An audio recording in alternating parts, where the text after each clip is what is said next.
Day in my life as a working mom பார்க்கலாமா? So நான் பண்ணுறது ஒர்க் ஃப்ரம் ஹோம்.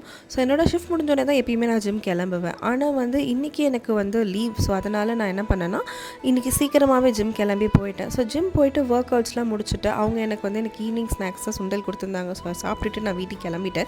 ஸோ வீட்டுக்கு வந்துட்டு 6 o'clock என் பையனுக்கு டியூஷன். ஸோ அவனை கூப்பிட்டுட்டு போயிட்டு டியூஷனில் விட்டுட்டு அகெயின் நான் வீட்டுக்கு வந்துட்டேன். வீட்டுக்கு வந்துட்டு டின்னர் பொரியல் அண்ட் ஃப்ரூட்ஸ் சாப்பிட்டுட்டு அதுக்கப்புறம் எங்கள் அம்மா கொஞ்சம் மளிகை ஜாமான் அரிசியெல்லாம் வாங்கணும்னு சொன்னாங்க. ஸோ போய் அவங்களுக்கு அரிசி அப்புறம் வெஜிடபிள்ஸ் எல்லாமே வாங்கிட்டு வந்து அவங்களுக்கு கொடுத்துட்டு, சரி எங்கள் அம்மா தூள் அரைச்சாங்க எடுத்துகிட்டு போனாங்க, இட்லி தூள். சரி அதை எடுத்துகிட்டு போகலாம் அப்படின்னு பார்க்கறதுக்குள்ள குட்டி மேடம் முடிச்சிட்டாங்க. ஒரேடியாக நான் வீட்டுக்கும் அவங்களை கூட்டிகிட்டு கிளம்பிட்டேன். ஸோ ஆன் த வேலையை என் பையனை டியூஷன்லேருந்து பிக் பண்ணிவிட்டு போனால் அவங்க அப்பாவை பார்த்தோன்னே நம்மளை மதிக்க கூட மாட்டுறாங்க. அதுக்கப்புறம் டின்னருக்கு என் ஹஸ்பண்ட் தோசை ஆர்டர் பண்ணி சாப்பிட்டாங்க. என் பையன் சில்லி பரோட்டா ஆர்டர் பண்ணி சாப்பிட்டான். ஏன்னா என்னோடய டின்னரை நான் 6 o'clock முடிச்சிட்டேன். ஸோ தோசை அப்பாவும் பொண்ணும் சேர்ந்தே சாப்பிட்டாங்க. ஸோ எங்களோட டே இப்படி தான் போச்சு. உங்களுக்கு எப்படி போச்சுன்னு கமெண்ட் பண்ணுங்கள். பாய்.